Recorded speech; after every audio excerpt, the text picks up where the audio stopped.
गणेशाय नमः। अथ मनसावाचा व्रत कथा।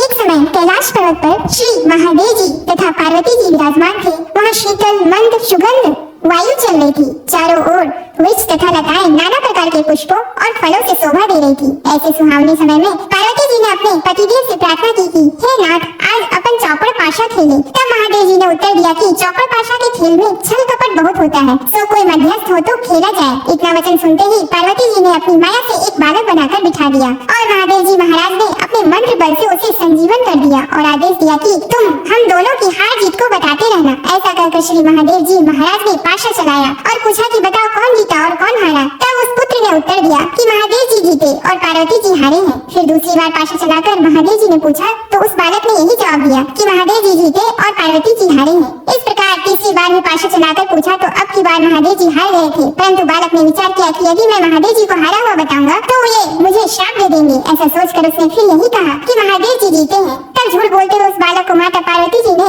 श्राप दे दिया कि तेरे शरीर में कोढ़ हो जाए और तू निर्जन वन में भटकता फिरे। उसी समय उसको कोढ़ हो गया और वह भटकता भटकता संसार वन में जा पहुंचा। वहां जाकर उसने देखा कि ब्राह्मणी, इंद्राणी आदि देवताओं की स्त्रियां व्रत के निमित्त शिव जी की पूजा कर रही हैं। उनको पूजा करते देखकर पार्वती जी की माया से बनाए बालक, जिसका की नाम अंगद रखा था, उसने पूछा कि आप यहाँ क्या कर रही हो। तब उन देवांगनाओं ने जवाब दिया कि हम तो मनसावाचा नाम से प्रसिद्ध महादेव जी की पूजा कर रही हैं, यानी मन और वाणी को वश में करके अर्थात सब जगह से मन हटाकर शिव पार्वती में ही मन लगाकर पूजा कर रही हैं। इसलिए इस व्रत का नाम भी मनसावाचा व्रत है। तब अंगद जी ने पूछा कि इस व्रत के करने से क्या फल होता है। तदंतर उन देवताओं की स्त्रियों ने कहा कि इससे सारी मनोकामना सिद्ध हो जाती है। अंगद जी ने कहा कि मैं भी इस व्रत को करना चाहता हूँ। तब उन दिव्यांगनाओं ने चावल सुपारी देकर व्रत का विधान बताया कि इस व्रत को श्रावण सुदी में पहले सोमवार से करना चाहिए। उस दिन कुंवारी कन्या से 2.5 पुड़ी शुद्ध कटवा कर उसका डोरा बनाए। उस डोरे की और श्री महादेव जी का पूजन कार्तिक सुदी चौथ तक प्रति सोमवार करते रहना चाहिए और व्रत रखना चाहिए। कार्तिक सुदी चौथ के दिन उद्यापन करना चाहिए। 1.25 सेर घृत, 1.25 सेर गुड़, 4.25 सेर आटा लेकर चूरमा बनाकर उसके 4 लड्डू करने चाहिए। एक भाग शिव जी के चढ़ाए, एक भाग किसी ब्राह्मण या नाथ को देवे, एक भाग गाय को देवे और बाकी का एक मोदक का खुद भोजन करे। चारों भाग समान होने चाहिए, चाहे राजा हो चाहे गरीब, सबको इतना ही सामान लेना चाहिए। धनवान हो तो अधिक ना लेवे और गरीब हो तो भी कम ना लेवे। व्रती मनुष्य या स्त्री एक भाग मोदक को पूरा ना खा सके तो पहले से ही उसमें से निकाल कर किसी को दे देवे। वह जो डोरा बनाया था उसे स्वयं धारण कर ले, जिस प्रकार के अनंत भगवान का डोरा पहना जाता है, और उद्यापन होने के बाद जल में पधरा देवे। इस प्रकार उस अंगद को भी हर साल व्रत करते करते 4 वर्ष हो गए। तब व्रत के प्रभाव से पार्वती जी के हृदय में दया उत्पन्न हुई और महादेव जी से पूछा कि महाराज, जिसको मैंने श्राप दे दिया था उसका पता नहीं है, उसको किसी ने मार तो नहीं दिया है। तब तीनों लोगों की सब बातें प्रत्यक्ष जानने वाले महादेव जी ने कहा कि वह तो जीवित है। तब पार्वती जी ने कहा कि महाराज, ऐसा कोई व्रत हो तो बताओ जिससे कि वह मेरा मानसिक पुत्र फिर से मिल जाए। तब महादेव जी महाराज ने कहा कि श्रावण सुदी के पहले सोमवार के दिन कुंवारी कन्या से 2.5 पुड़ी शुद्ध कटवाकर उसका डोरा बनाना और उसे केसर आदि में रंगकर 4 गांठें देकर सुपारी पर लपेटकर ताम्र पात्र में रखकर उसे शिव रूप मानकर उसकी तथा शिव जी की पूजा करनी चाहिए। इस प्रकार सोमवार के सोमवार शिव जी की पूजा करना, 1.25 सेर घृत, 1.25 सेर गुड़ और 4.25 सेर आटा लेकर चूरमा बनाना, उसके 4 भाग करना। एक भाग शिव जी को अर्पण करना, दूसरा भाग ब्राह्मण को देवे, तीसरा गाय को देवे और चौथा खुद भोजन करे। इसमें ना तो अधिक होना चाहिए और ना कम। इस प्रकार पार्वती जी ने भी यह व्रत किया। तब व्रत के प्रभाव से वह अंगद कोढ़ रहित हो गया और अपनी माता के पास दिन बुलाए ही चला गया। उसे आया देखकर पार्वती माता प्रसन्न होकर हंसने लगी तो पुत्र ने पूछा कि हे मातेश्वरी, आप मुझे देखकर क्यों हंस रही हो। तब माता ने कहा, हे पुत्र, मैं व्रत के प्रभाव को देखकर हंसी हूँ। यह तुम्हारे पिताजी का बताया हुआ मनसावाचा का व्रत है। यह व्रत मैंने किया तभी तो तुम आ गए हो। इस बात को सुनकर पुत्र ने कहा कि हे अम्बे, मैंने भी यह व्रत किया था, इससे कोढ़ भी मिट गया। पार्वती माता ने कहा कि हे पुत्र, अब तेरी क्या इच्छा है सो कह। तब उस पुत्र ने कहा कि हे मातेश्वरी, मुझे उज्जैन नगरी का राज्य करने की और वहाँ की राजकुमारी से विवाह करने की इच्छा है। पार्वती जी ने कहा कि जा, तुझे उज्जैन का राज्य मिल जाएगा, तो फिर इस मनसावाचा के व्रत को कर ले। इस प्रकार उसे 4 वर्ष उत्तम व्रत किया, तब उसे उज्जैनी का राज्य मिल गया। अब नारद जी राजा युधिष्ठिर से कह रहे हैं कि उसे राज्य किस प्रकार मिला सो सुनो। उज्जैन के राजा रानी वृद्ध हो गए थे, उनके कोई पुत्र नहीं था, केवल एक राजकुमारी थी। राजा रानी ने सोचा कि इस कन्या का विवाह किसी राजकुमार से करके उसको राज्य दे देवे। ऐसा निश्चय कर एक शानवर रचा जिससे देश देश के राजकुमार आए। तब एक हथनी को श्रृंगार करा के पूजा करके हाथ जोड़कर राजा जी ने कहा कि हे हथनी, तू 150 रूपा है, यह माला ले और उसको पहना दे। इस राज्य को संभाल सके और राजकुमारी के लायक ही वह रहो। मामूली मनुष्य को माला मत पहना देना। वह पार्वती जी का पुत्र भी देवलोक से वहाँ पहुँच गया। हथनी ने उसके ही गले में माला डाल दी, परंतु लोगों ने कहा कि यह तो हथनी की भूल है, यह कोई राजकुमार नहीं है। ऐसा कहकर उस लड़के को तो दूर हटा दिया और हथनी को पुनः माला दी गई और प्रार्थना की गई कि हे माता, जो इस राज्य के लायक हो उसको ही माला पहनाना। हथनी ने दूसरी बार भी दूर जाकर उसी के गले में माला डाल दी। तब लोग कहने लगे कि हथनी ने हट पकड़ ली और मार पीट कर उस बालक को दरवाजे से बाहर निकाल दिया एवं पुनः हथनी पर गणपति की मूर्ति स्थापित करके वही प्रार्थना की। वह देव रूपी हथनी थी, इसलिए दरवाजे के बाहर निकलकर उसी बालक के गले में उसने तीसरी बार माला डाल दी। तब राजा ने नगर सेठ को बुलाकर कहा कि तुम इसको ले जाओ और बारात सजाकर हमारे यहाँ ले आओ। राजा की आज्ञा मानकर सेठ उसको ले गया। राजा ने भी पंडितों को बुलाकर लग्न का दिन निश्चय कराया और अपनी कन्या का विवाह उस बालक के साथ कर दिया और अपने खर्च के लिए थोड़े से गांव रखकर सारा राज्य बेटी जवाई को कन्यादान में दे दिया। विवाह के पश्चात वह बालक और राजकुमारी महलों में गए। अब वह राजा हो गया। अब राजा की रानी ने पूछा कि हे पतिदेव, आप अपनी जात और नाम तो बताइए। तब उस वर ने उत्तर दिया कि मेरा नाम अंगद है, महादेव जी मेरे पिता और पार्वती जी मेरी माता है। तब राजकुमारी ने कहा कि महाराज, इस बात को तो इस मृत्यु लोक के लोग मानेंगे नहीं, सत्य सत्य बताइए। तब राजकुमारी के पति अंगद जी ने अपनी जन्म की सारी कथा कर दी। चौपड़ पासे के खेल से साखी बनाने के लिए माता पार्वती जी ने अपनी माया से मुझे बनाया था और महादेव जी महाराज ने अपने मंत्र बल से मुझे संजीवन किया था। फिर जिस प्रकार मुझे श्राप दिया, जिस प्रकार इंद्राणी आदि देवताओं की स्त्रियों ने मुझे मनसा वाचा व्रत बताया, जिसको मैंने 4 वर्ष तक किया, तब माता पिता के पास वापस पहुंचा। माता ने मुझे गले लगाया और कहा कि अब तुम्हारी क्या इच्छा है। तब मैंने माता जी से उज्जैनी की राज की इच्छा प्रकट की। फिर माता जी ने कहने पर मैंने 4 वर्ष मनसा वाचा नाम से प्रसिद्ध पिता शिव जी का व्रत किया। इसी व्रत के प्रभाव से आज मुझे उज्जैन का राज्य मिल गया और तुम जैसी रानी मिली है। परंतु मेरी राज्य की अवधि पूरी हो गई है। अब मैं अपने माता पिता के पास कैलाश जाता हूँ। तुम्हारी क्या इच्छा है सो कहो, मैं वरदान दे जाऊँ और उपाय बता जाऊँ। इतना वचन सुनकर राजकुमारी ने कहा कि महाराज, मैं तो पुत्र धन तथा राज्य का सुख चाहती हूँ। अंगद जी ने अपनी रानी को वही मनसा वाचा का शिव जी का व्रत बता दिया और कहा कि बिना मेरे वह गर्भवास के पुत्र होगा। ऐसा कहकर अंगद जी कैलाश चले गए। पति की आज्ञा अनुसार राजकुमारी ने 4 वर्षों तक वह उत्तम कार्य किया। इससे महादेव जी प्रसन्न हो गए। एक दिन इस रानी ने दासी से कहा कि जा जल की झाड़ी ले आ, मैं दातुन करूंगी। दासी ऊपर गई तो क्या देखती है कि सोने की पालकी में एक छोटा सा सुंदर बालक सो रहा है और मुंह में अंगूठा चूस रहा है। दासी ने जाकर रानी जी से यह बात कही। रानी जी ने जाकर बालक को उठा लिया और भगवान शंकर जी से प्रार्थना की कि हे प्रभु, यदि आपने यह बालक दिया है तो मेरे स्तनों में दूध की धारा भी निकलनी चाहिए। इतना कहते ही उसके स्तनों में दूध आ गया। इस प्रकार वह बालक बड़ा होने लगा। एक दिन उस बालक ने अपनी माँ से पूछा कि हे माँ, मेरे पिता कौन है और उनका क्या नाम है। तब उस रानी ने कहा कि तेरे पिता तो अंगद जी हैं और महादेव पार्वती जी तेरे दादा दादी है। तब बालक ने, जिसका नाम फुलकमल है, अपनी माता से कहा कि इस बात को तो मृत्यु लोक में कोई नहीं मानेंगे। तब माता ने पुत्र को वही सारी कथा सुनाई कि तुम्हारे पिता अंगद जी की उत्पत्ति पार्वती जी की इच्छा व माया से हुई और महादेव जी ने उनको संजीवन किया था। शिव पार्वती के चौपड़ पाशा के खेल में झूठ बोलने से माता ने उनको श्राप दे दिया, जिससे वे कोढ़ी हो गए और उनको वन में भटकना पड़ा। तब मनसा वाचा के व्रत करने से वे भले चंगे हो गए और माता पार्वती से उनका पुनर्मिलन हो गया। अपनी माता पार्वती के कहने से तुम्हारे पिताजी ने फिर मनसा वाचा और शिव जी का व्रत किया।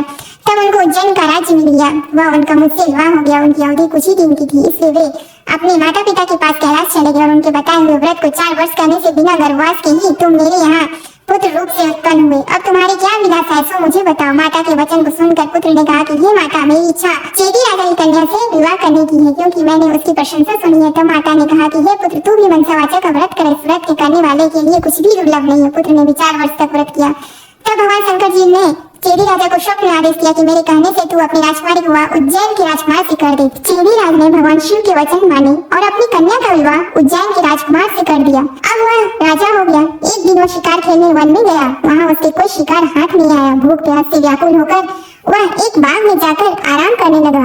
देव योग से वहाँ कोई ब्राह्मण आ गया। उसने राजा को श्री नरी पंचांग सुनाया कि आज कार्तिक सुदी चौथ है, सो आज मनसा वाचा के व्रत का उजीरना है। राजा ने कहा कि महाराज, मुझसे तो भूल हो गई, आप हमें अब पूजन करा दें। ब्राह्मण ने पूजा के लिए शहर में रानी जी को खबर भेजी कि राजा साहब शिकार के लिए यहाँ वन में ठहरे हुए हैं। आज कार्तिक सुदी चौथ का उजीरना है, इसलिए 4 सेर आटा, 1.25 सेर घी, 1.25 सेर गुड़ का चूरमा बनवाकर मंगवाना है। इस पर रानी ने सोचा कि फौज के कई आदमी साथ हैं, इतने से चूरमे से क्या होगा, तो उसने गाड़ी भरकर भेज दिया। नियम विरुद्ध अधिक प्रसाद होने से महादेव जी ने कोप करके राजा को स्वप्न में कहा कि तुम अपनी रानी को निकाल दो, नहीं तो तुम्हारा राज्य नष्ट कर दूंगा। राजा ने प्रमाण के अनुसार दोबारा चूरमा बनवाकर व्रत पूरा किया। महादेव जी ने कथन के अनुसार राजा ने रानी को महल से निकलवा दिया। रानी किले से रवाना हुई। थोड़ी दूर जाने पर दीवान मिले। दीवान ने पूछा कि रानी साहिबा, आप कहाँ पधार रहे हो। रानी ने सब बातें बताई। तब दीवान ने कहा कि मैं राजा साहब को समझाकर राजी कर दूंगा, तब तक आप मेरी हवेली में पधारिए। रानी ज्यों ही दीवान की हवेली में गई, त्यों ही दीवान अंधा हो गया। तब दीवान ने हाथ जोड़कर कहा कि आप यहाँ से पधारो। रानी वहाँ से रवाना होकर आगे बढ़ी तो उन्हें नगर सेठ मिल गया। उसने भी यही कहा कि राजा साहब को 1-2 दिन में मना लेंगे, तब तक आप हमारे घर पर ही विराजे। रानी नगर वह सेठ के घर गई तो सेठ की उंगलियां चलने से बंद हो गई और कई उपद्रव होने लगे। तब सेठ ने भी हाथ जोड़कर कहा कि रानी जी आप यहाँ से पधारो। रानी वहाँ से आगे गई तो राजा जी का कुम्हार मिला। उसको रानी पर दया आ गई। वह रानी को अपने घर ले गया। कुम्हार के घर पर आने के जाते ही उसका मियाँ फूट गया, जिससे सारे बर्तन टूट गए और कुम्हार भी अंधा हो गया। तब कुम्हार ने भी रानी को अपने घर से निकल जाने की प्रार्थना की। आगे जाने पर एक माली मिला। उसने पूछा आप कहाँ पधार रही हो? तो रानी ने कहा कि राजा साहब ने मुझे देश निकाला दिया है। तो माली को दया आई और वह रानी को अपने बाग में ले गया। माली ने कहा कि जब तक राजा जी का क्रोध मिटे तब तक आप यहाँ बाग में ही रहो। पर रानी के बाग में जाते ही बाग के पेड़ पौधे सब सूख कर जलने लगे। क्यारियों का पानी भी सूख गया और माली को भी कम दिखने लगा। तब माली ने भी रानी से वहाँ से चले जाने के लिए कह दिया। रानी वहाँ से निकलकर विचार करने लगी कि मुझसे ऐसा क्या पाप हो गया है कि मैं जहाँ जहाँ भी जाती हूँ वहाँ अनर्थ सा होने लगा है। ऐसा सोचते सोचते रानी ने देखा कि आगे 2 रास्ते हैं। पूछने पर मालूम हुआ कि एक तो 6 महीने का रास्ता है, वह दूसरा 3 ही दिन का है। रानी 3 ही दिन के रास्ते से चली। आगे जाते जाते क्षिप्रा नदी मिली।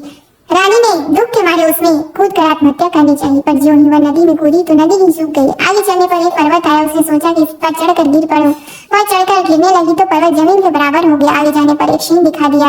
रानी ने सोचा कि इस सिंह को छेड़ो तो शायद यह मुझे खा जाए तो अच्छा ही है। उसने सिंह पर हाथ फेरा तो सिंह पत्थर का हो गया। आगे जाने पर बड़ा भारी अजगर सांप दिखाई दिया। रानी ने मरने के लिए उस बड़े सांप को छेड़ा तो सांप रस्सी बन गया। रानी हार खा कर और आगे चली तो क्या देखी है कि वहाँ एक बड़ा भारी पीपल का वृक्ष है। उसी के पास एक सुंदर कुआं और एक मंदिर बना हुआ है। वह मंदिर में जाकर मुंह ढककर बैठ गई और ओम नमः शिवाय इस पंचाक्षरी मंत्र को जपने लगी। उस दिन कार्तिक शुद्ध चौथ का दिन था। मंदिर का पुजारी नाथ सामान लेने गाँव में गया था। वहाँ उसको कुत्ते ने काट खाया। तब पुजारी नाथ ने विचार किया कि हमारे आश्रम में ऐसा कौन पापी आ पहुंचा है जिसके कारण ये उत्पात हो गया। मंदिर जाकर नाथ ने एक स्त्री को बैठी देखा तो कहने लगा आज यहाँ कोई डाकन या भूतनी आ गई है। तब रानी ने विनय पूर्वक कहा कि महाराज मैं ना तो डाकिन हूँ ना भूतनी, मैं तो मानवी हूँ, आकाश की घेरी और जमीन की झेली हुई दुखी स्त्री हूँ। यदि आप मुझे धर्म की बेटी बनाओ तो अपना सारा भेद कहूँ। नाथ ने यह स्वीकार कर दिया तो रानी ने अपना सारा भेद कह दिया और वहाँ से चलने लगी। तब नाथ ने उजीरना का एक लड्डू उसे दे दिया। लड्डू को देखते ही रानी को व्रत याद आ गया। नाथ ने भी बता दिया कि आज कार्तिक शुद्ध चौथ है। यह मनसा वाचा के व्रत का प्रसाद है। इसका नियम है कि राजा को तो वो भी अधिक प्रसाद न बनाए और गरीब हो तो भी कम न बनाए। यह एक भाग का लड्डू है। तब रानी के समझ में आ गई कि मैंने प्रसाद का चूरमा ज्यादा भेजा था, इसलिए यह महादेव जी का दोष हुआ है। ऐसा विचार कर रानी ने नाथ जी से प्रार्थना की कि हे महाराज इस व्रत को अब मैं भी करना चाहती हूँ। तब नाथ ने कहा कि यह श्रावण शुद्ध चौथ आ रही है, इस दिन से तुम व्रत शुरू करो। फिर नाथ जी ने कुंवारी कन्या से पूरी कटवाकर उसका डोरा बना दिया। पूजन का सामान लाकर सोमवार के सोमवार व्रत और पूजन करती रही। तब कार्तिक शुद्ध चौथ आई। तब नाथ जी गाँव जाकर सामान ले आए। 1.25 सेर घी, 1.25 सेर गुड़, 4.25 सेर आटा का चूरमा बनाया। चूरमा के 4 भाग किए और शिव पार्वती की मनसा वाचा पूजा की। इस तरह व्रत करते करते 4 वर्ष बीत गए तो महादेव जी महाराज ने राजा को स्वप्न में दर्शन देकर कहा कि राजन अब तू रानी को बुलवाओ, नहीं तो मैं तेरे राज्य का नाश कर दूंगा। तब राजा ने कहा कि महाराज अब रानी का पता लगना कठिन है, आपकी आज्ञा से ही तो उसे निकाला था। तब महादेव जी ने कहा कि हे राजन तू 4 विश्वासी नौकरों को पूरब के दरवाजे पर भेज दे। वहाँ बिना नाथे हुए बैलों की गाड़ी आएगी। वह गाड़ी वहीं जाकर ठहरेगी जहाँ पर तुम्हारी रानी है। प्रातः काल राजा ने 4 आदमी भेजे। आगे बिना नाथे हुए बैलों की गाड़ी आई। उसमें से चारों बैठ गए और उसी मंदिर तक चले गए जहाँ पर रानी थी। महारानी को पहचान कर सेवकों ने कहा कि हे रानी जी अब पधारिए, राजा साहब ने आपको बुलाया और इसी कार्य के लिए हमको भेजा है। तब रानी ने नाथ जी से कहा कि मैं आपके धर्म की बेटी हूँ, सो आप मुझे सीख देकर भेजो। तब नाथ जी ने मिट्टी के हाथी घोड़ा व पालकी बनाकर मंत्र के छींटे दिए, जिससे वे सच्चे हाथी घोड़ा पालकी बन गए। रानी ने नाथ जी से फिर कहा कि हे पिताजी आते समय रास्ते में मेरे रहने से कई जीवों का नुकसान हो गया था, तो उनका भी उद्धार हो जाए, नहीं तो यह पाप भी मुझको ही लगेगा। तब नाथ जी ने शिव जी के निर्माल्य स्नान कराए, जल की एक झाड़ी भर दी और कहा कि बेटी तू इस जल का छींटा ओम नमः शिवाय कहकर डालती जाना तो तेरे सारे पाप निवृत्त हो जाएंगे। अब तो रानी शिव पार्वती जी को और नाथ जी को साष्टांग नमस्कार कर लेने और आए चारों सेवकों के साथ रवाना हो गई। जाते जाते वही सर्प आया। तब शिव जी से प्रार्थना करने लगी कि प्रभु मेरे पाप से यह सर्प रस्सी बन गया था, अब यह फिर से सर्प हो जाए। ऐसी प्रार्थना कर झाड़ी के जल से उसके छींटे दिए, जिससे वह पहले के समान सर्प बन गया। आगे वही शिव जो पत्थर का हो पड़ा था मिला। उसकी भी रानी ने झाड़ी के जल से छींटे दिए तो वह भी जीवित होकर जंगल में भाग गया। आगे चलने पर वह पर्वत आया जो जमीन के बराबर हो गया था। प्रार्थना करके जल के छींटे देने से वह भी पहले जैसा पर्वत हो गया। आगे जाते जाते वही नदी आई जो सूख गई थी। रानी ने शिव जी का ध्यान कर जल के छींटे दिए, जिससे वह भी गहरे और स्वच्छ जल वाली नदी फिर से हो गई। अब रानी जी ने पालकी हाथी घोड़े से किले में भेज दिए और वह खुद उसी बाग में गई जो पहले सूख गया था। बागवान ने कहा कि रानी जी अब आप क्यों आई हैं, पहले की आपने आने से यह बाग उजड़ गया था। पर रानी के समझाने पर माली ने फाटक खोला। रानी ने बाग में जाकर शिव जी का ध्यान कर झाड़ी के जल के छींटे दिए, जिससे पहले से भी अच्छा हरा भरा बगीचा हो गया। वहाँ कई कोयले बोलने लगी, नाना प्रकार के फल फूल दिखाई देने लगे और कुओं में लबालब जल भर गया। फिर रानी जी उसी कुम्हार के घर गई तो कुम्हार की आंखें खुल गई और जल की छींटे देने से मियाँ के बर्तन सोने चांदी के बन गए। कुम्हार ने कहा कि रानी जी ये सोने बर्तन हमारे पास कौन रहने देगा। तब रानी जी ने कहा कि इनमें से 4 बर्तन राजा की भेंट कर देना। इसी तरह रानी नगर सेठ के घर गई तो उसकी हंडिया सिकरने लगी तब और व्यापार में लाभ होने लगा। तब नगर सेठ ने कहा कि अन्नदाता जी आपके पधारने से हमारे यहाँ रिद्धि सिद्धि हुई है। इस खुशी में मैं सारी नगरी को जिमाना चाहता हूँ। सारी नगरी में ढिंढोरा पिटवा दिया जाए कि कल किसी के घर में धुआं ना निकले। जो किसी ने चूल्हा जलाया तो दंड के भागीदार हो गया। आगे रानी जी पधारी तो दीवान जी के यहाँ पहुंची। जाते ही दीवान जी की आंखें खुल गई, सब आनंद हो गया। अब रानी साहिबा किला में पधारी। राजा जी ने उनका अच्छा स्वागत किया। नगर शेख ने सारे नगर को जिमाया और किले में जाकर रानी जी से अर्ज की कि अन्नदाता जी अब आप भी आरोगी। रानी ने कहा कि मेरे तो आज कार्तिक शुदी चौथ का उजेड़ना है, सो किसी भूखे आदमी को जिमा कर जिमूंगी। सारे नगर के लोग तो नगर सेठ के यहाँ जिमाए। नगर में कोई भी भूखा व्यक्ति नहीं मिला। ढूंढते ढूंढते धोबी घाट पर एक अंधी बहरी कोढ़नी धोबन पड़ी मिली। रानी जी की आज्ञा से उसे बुलाया। रानी जी ने उसे स्नान कराया। स्नान कराते ही उसका सारा कोढ़ मिट गया। कथा सुनते उसके लिए स्वर्ग से विमान आ गया और बूढ़ी धोबन कथा सुनने व प्रसाद लेने मात्र से सदैव बैकुंठ चली गई। राजा रानी भी हर साल मनसा वाचा का व्रत करते रहे। वे संसार के सब प्रकार के सुखों को भोगते रहे और पुत्र को राजगद्दी देकर अंत काल में शिवलोक में चले गए। इस प्रकार मनसा वाचा भगवान शिव जी पार्वती जी के व्रत करने की बड़ी भारी महिमा है। श्रावण सदी के सोम से कार्तिक सुदी चौथ तक यह व्रत सब मनोवांछित फल को देने वाला। इस मनसा वाचा के व्रत को करने वाले मनुष्य की सभी कामनाएं शिव जी महाराज पूर्ण कर देते हैं। पुत्र नहीं हो या होकर जीवित नहीं रहता हो तो इस व्रत के करने से स्त्री पुत्र का सुख अवश्य प्राप्त करती है। इसी प्रकार पुरुष को स्त्री का और स्त्री को पति का सुख सौभाग्य प्राप्त होता है। जिसकी कमाई धंधा ना हो तो इस व्रत के करने से श्री शंकर भगवान से